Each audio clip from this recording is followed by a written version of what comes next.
Restoration comedy या फिर comedy of manners एक बहुत ही पॉपुलर टॉपिक है इंग्लिश लिटरेचर का। तो आइए इसे समझते हैं। Restoration comedy is a genre. हाँ, इसको जॉनर पढ़ा जाता है। जॉनर मीन्स एक तरह का प्रकार होता है, a kind of English comedy. ये इंग्लिश कॉमेडी का एक जॉनर या सब जॉनर कहा जाता है। It was performed in the restoration period. स्वाभाविक है, इसके नाम में रिस्टोरेशन जुड़ा हुआ है, तो इसका ताल्लुक यानी संबंध जो होगा रिस्टोरेशन एज, रिस्टोरेशन पीरियड से रहा होगा। और इस एज के टाइम पीरियड को लेकर भी आपको अलग अलग जगह दिखेगा। कहीं पर 1660 से 1700 तक रहता है, कहीं पर 1660 से 1688-89 तक रहता है। यहाँ पर हमने लिखा है 1660 से 1710 तक। A synonym of this is called comedy of manners, यानी रिस्टोरेशन कॉमेडी को कॉमेडी ऑफ मैनर्स के नाम से भी जाना जाता है। अब आप एक चीज़ यहाँ पर गौर कर रहे होंगे, कॉमेडी ऑफ मैनर्स कहा गया और मैनर का मतलब होता है व्यवहार। तो किसी का व्यवहार के ऊपर मॉक करना, मजाक उसका बनाना, तो वही हमारा कॉमेडी ऑफ मैनर्स कहलाता है। The term is also referred as anti sentimental comedy, यानी कॉमेडी ऑफ मैनर्स को एंटी सेंटिमेंटल कॉमेडी भी कहा जाता है।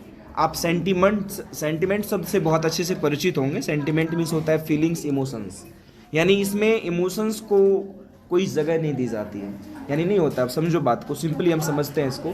जैसे कोई गिर जाता है तो उसके ऊपर हंसना क्या हो गया? यदि सेंटिमेंट्स होगा तो वो हंसेगा? कोई क्या नहीं हंसेगा। तो हम उसके ऊपर मॉक करते हैं। किसी को गिरते देखकर हम बोलते हैं अंधा है क्या, सही से चलो ना। तो वैसे जो मॉक करते हैं तो वहाँ पर हमारे इमोशंस नहीं है। जो इंसान इमोशनल होगा, भावुक होगा, वो कभी ऐसा नहीं बोलेगा। तो एक तरह से यही हम इसी से समझ सकते हैं कि कॉमेडी ऑफ मैनर्स क्या होता है। तो कॉमेडी ऑफ मैनर्स में किसी के मैनर्स को मॉक करा जाता है, किसी के चाल व्यवहार, किसी के रहन सहन को मजाक बनाया जाता है। It is very much realistic, ये काफ़ी ज़्यादा इसका यथार्थवादी होता है, मतलब ये बहुत ही ज़्यादा सच होता है। एंड सेटायरिकल, स्वाभाविक है, कॉमेडी है तो इसमें सेटायर हो, यानी व्यंग होगा ही, उपहास होगा ही। सेटायर शब्द से बना है सेटायरिकल। इट क्वेश्चंस, यह सवाल भी उठाता है, एंड कमेंट्स, और टिप्पणी भी करता है upon the manners and conventions. Conventions का मतलब हमने ब्रैकेट में रिचुअल्स लिखा है। रिचुअल्स मीन्स होता है रिवाज। तो किसी के मैनर्स और किसी के रिचुअल्स के ऊपर कमेंट करता है, ये टिप्पणी करता है। आप टिप्पणी समझ सकते हो, टिप्पणी अच्छी भी होती है, बुरी भी होती है। इट ऑफन टारगेट्स, और ये अक्सर जो टारगेट करता है वो कौन होता है? Greatly sophisticated artificial society. अब समझिएगा, हम ड्रामा सीरियल्स वगैरह देखते हैं टीवीज में, तो वो क्या होता है, किसके ऊपर, उसमें किसके कैसी फैमिली के बारे में होता है? बहुत ही हाई क्लास नहीं दिखाया जाता है, जिसमें कि लाइक अच्छे अच्छे घर होते हैं, अच्छे मतलब कपड़े, आभूषण, सब कुछ अच्छे अच्छे होते हैं। तो लोग जो होते हैं ना, लिटरेचर में जो इंटरेस्ट लेते हैं वो मिडिल क्लास के होते हैं। अब मिडिल क्लास के लोग किसके बारे में जानना चाहेगा कि हाई क्लास के लोग कैसे रहते होंगे, उनका रहन सहन कैसा होता होगा। अब समझ लो बात को, फिल्मों में देखते होंगे, फिल्मों में जो चीज़ें दिखाई जाती है वो अक्सर होता है हाई क्लास लोगों के बारे में। क्योंकि देखो, मिडिल क्लास की लाइफ में कोई इंटरेस्ट नहीं लेगा, लोअर क्लास में उसको कोई इंटरेस्ट होगा नहीं, तो हायर क्लास की लाइफ स्टाइल को जीना चाहता है, वो उस तरह से खुद को जीना चाहता है। इसी वजह से वो इसमें इंटरेस्ट लेता है, और यही कारण है कि इसमें अक्सर टारगेट किया जाता है किसको? Greatly sophisticated artificial society. तो सोफिस्टिकेटेड मतलब भी वही होता है, बनावटी, जो बनावटी तौर तरीके से रहता है, जिसका जीवन काफ़ी ज़्यादा आडंबरों से भरा हुआ है। It is a satire of fashion, इसको फैशन का सेटायर कहा गया, किसी के फैशन का मजाक बनाना, मैनर्स का मजाक बनाना, आउटलुक, किसी के अपीयरेंस का मजाक बनाना ऑफ द सोसाइटी। अब ये सब चीज़ें तो समाज में ही होती है। It also contains sexually explicit words, और इसका संबंध जो है कुछ ऐसे वर्ड्स से भी होता है जो कि अक्सर किसी को लाइक नहीं कहता है, सेक्सुअली एक्सप्लॉइट करना, शब्दों से किसी को भला बुरा कहना, वो भी खास तौर पर किसी के पर्सनल लाइफ के बारे में कुछ कहना। A well-known fact about the restoration drama is that it is immoral. कभी कभी कहा जाता है कि रिस्टोरेशन ड्रामा काफ़ी ज़्यादा इमोरल था। इमोरल क्यों? क्योंकि ये मैनर्स का मजाक बना रही है। अब किसी का मजाक बनाना मोरल थोड़ी होता है, मोरलिटी तो है नहीं, तो ये इमोरल एक एक्ट ही है। The dramatists of this age did not accept immoral acts of the age. इस एज के जो प्लेराइट्स थे, जो ड्रामेटिस्ट्स थे, उन्होंने कुछ चीज़ों को एक्सेप्ट नहीं करा। उनके हिसाब से ये चीज़ें इमोरल थी। क्या क्या? जैसे गैमलिंग, जुएबाजी करना, ड्रिंकिंग शराब पीना, मेकिंग लव प्यार व्यार करना है ना, and seeking pleasure in different things, और अलग अलग चीज़ों में खुशियाँ ढूंढना, ये सब चीज़ें उन लोगों के लिए गुनाह की तरह थी। ये वजह थी कि उनको क्रिटिसाइज किया जाता था। They criticise these activities on the basis of their opinions, अपने अपने ओपिनियंस के मुताबिक वो लोग इन चीज़ों को क्रिटिसाइज करते थे, किसी के ड्रिंकिंग को, किसी के गैम्बलिंग को, किसी के मेकिंग लव को, यानी इन चीज़ों को मजाक बनाया जाता था। They never talked about their likes and dislikes, हालांकि उन्होंने ये कभी नहीं बताया कि उन्हें क्या पसंद है पर्सनली या क्या नापसंद है।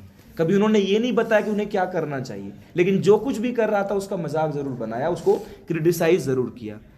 This criticism was limited to aristocrats, और ये क्रिटिसिज्म सीमित था किन तक? एरिस्टोक्रेट्स मतलब होता है जो राजशाही परिवार थी, राजा का जो लोग सब था, एंड हाई क्लास सोसाइटी। हम पहले भी बताए ये हाई क्लास सोसाइटी को टारगेट करता है। This age also witnessed the first professional female playwright, और यही एक एज था जिसमें कि एक महिला प्ले राइट उभर कर आई जिनका नाम था एफ्रा बैन। बहुत इंपॉर्टेंट नाम हो सकता है, आप ध्यान रख सकती हैं, एग्जाम में पूछा जा सकता है कि who was the first professional female playwright of English literature? एफ्रा ban नाम इनका था। दिस वॉज द टाइम, यह वही समय था, when Charles second was ruling over England. Charles second शासक था उस टाइम का, चूंकि 1660 में यही राजा बना था Charles second. Just because the theatres reopen after so long, अब चूंकि थिएटर्स बहुत समय बाद ओपन हुए, there was a demand of plays, मतलब एक मांग थी प्लेज के लिखे जाने की। The popular playwrights of this period were, इस एज के जो पॉपुलर प्ले राइट्स थे वो कौन थे? जॉन ड्राइडन हो गए, जिनका एज जीवन काल 1631 से 1700 रहा, Etherege, Wycherley and Congreve, William Congreve नाम सुना ही होगा। These all playwrights were writing comedy of manners, ये सारे कॉमेडी ऑफ मैनर्स के प्ले राइट्स के तौर पर जाने गए, which was popular during the restoration age, जो कि रिस्टोरेशन एज के दौरान पॉपुलर थे। Thus, this period introduced a new subgenre of literature. Literature का एक न्यू सब जॉनरा इंट्रोड्यूस करा गया जो कि कॉमेडी ऑफ मैनर्स था। It Drew the attention of the most of the audiences के ध्यान को काफ़ी ज़्यादा आकर्षित किया। It's popularity never came down, इसकी लोकप्रियता आज भी कम नहीं हुई, यानी कभी भी कम नहीं हुई, आज भी इसको अच्छा ही सराहा जाता है। Some of the examples of comedy of manners are, कुछ एग्जाम्पल्स हमने लिया है यहाँ पर, जैसे कि पहला है the country wife by Wycherley, Wycherley के द्वारा लिखी गई। The way of the world जो कि विलियम कंग्रीव के द्वारा लिखी गई। The school for scandal and the rivals, ये दो कॉमेडी ऑफ मैनर्स प्ले हैं जो कि रिचर्ड ब्रिंसले शेरिडन के द्वारा लिखी गई। She stoops to conquer by Oliver Goldsmith ने इसको लिखा। And the importance of being earnest, ये दोनों प्लेज आपको मेरे प्लेलिस्ट में भी मिल जाएंगे, आप इन्हें देखना चाहें तो। Although some of them are written in the 19th century, हालांकि इनमें से कुछ 19th century में लिखी गई, yet they are considered comedy of manners, लेकिन फिर भी उन्हें कॉमेडी ऑफ मैनर्स कंसिडर करा जाता है, important comedy of manners plays में गिना जाता है। Shakespeare's much ado about nothing, उनका एक प्ले है much ado about nothing, can be considered the first comedy of manners in England, यानी इंग्लैंड के पहले कॉमेडी ऑफ मैनर्स प्ले के तौर पर देखा जा सकता है मच एडो अबाउट नथिंग, जो कि विलियम शेक्सपियर के द्वारा लिखी गई है।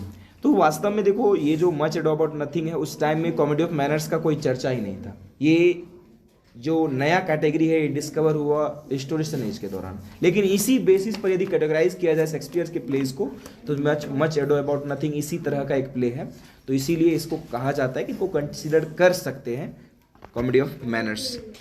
लेट्स